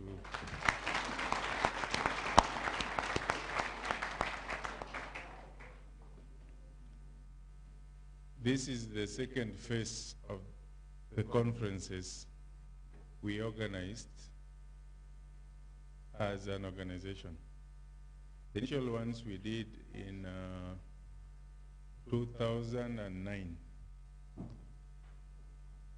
and 2010, 12, and then we did others in 2012. The aim of the speakers is to awaken the energy in us, is to give us that motivation. And then it is upon us now to sit and realize our future. The reason why I was motivated again to go through this direction of calling young leaders and then we chart our future is that 90% of the young people who attended the initial conferences became so successful. And a number of them are here. Some of them just needed the motivation. They had it, and they didn't know they had it. The first conferences we did was founded by a young man called Eddie Okech. He was in African Leadership Academy. He's very short and young by then. He was barely 30. And one of the things that motivated the participants was, if this young man can go to this level, then how about me? And this is a positive competition. So we want to go to our groups, and I believe that the faces I'm seeing today here, in the next 5 years, don't think about 30 years, just even 2 years. You know what young people can do? These are the faces that will be controlling the economy of this country. That I'm confident. So we thank our speakers very much. It was on a very short notice. This gathering was organized in a week. Yeah, so we've been running up and down. You can notice the typos at the back of the t-shirts and all that. But we thank God we are here, and the journey has just started. We are going to meet with 50 young leaders from every county, and we are going to do what unites us without question, which is socio-economic. And if it is going to be leadership, we are going to do leadership that is on a higher level. Normally I tell my wives, I have 2 of them, I tell them I'm going to politics. And whenever I talk about politics, you know, people will judge based on the politicians they know. Every time there's one time I wrote on Facebook and I said, as people are wishing their fathers Happy Father's Day, I said my father was a village idiot. And I found all manner of abuses on Facebook. Why? Because 90% of my friends were lifted by their fathers. So whenever you talk about a father, they immediately reflect on their father. And they think what I've done is sacrilegious, is very bad, yeah? But they didn't see my father, you know? So my wife, they look at the current politician, they say, please don't go to politics. And then I tell them, why can't you, whenever you think about a political leader, why can't you reflect on Jesus? He was a political leader. Why can't you reflect on Muhammad? He was a political leader. Why can't you reflect on Winston Churchill, Fidel Castro? Don't just look at these small guys. These guys, they are only occupying this space because great people have not come up. And nobody can stop a great leader from rising. Nobody. No army, even if the whole world come together. In Islam we say that if Allah wishes you something and the whole world comes to take it away from you, they will never. And if Allah does not wish you anything and the whole world come to help you, they will never help you. So when you rise and you take your space. Are we ready to do that? Are we ready to? These guys are old, they are going, but they've been talking all their lives. They've been motivating us all their lives. Are we ready to impress them? Are we ready to impress our walking prophet? This guy says so many great things if you watch over. We have to implement them now. He will die a proud man. They will all rest proud men. So as we go to our session, let's go church. Let's go knowing that whatever we start today will be bigger than what we imagine. Whatever the seed we plant today will be greater than even what we had imagined. So let's go back to our sessions and let's go with that kind of motivation. And we thank all our speakers and everybody else. We will take a break, take tea, and then now we come to the meat of the matter, the implementation. Okay. Thank you very much.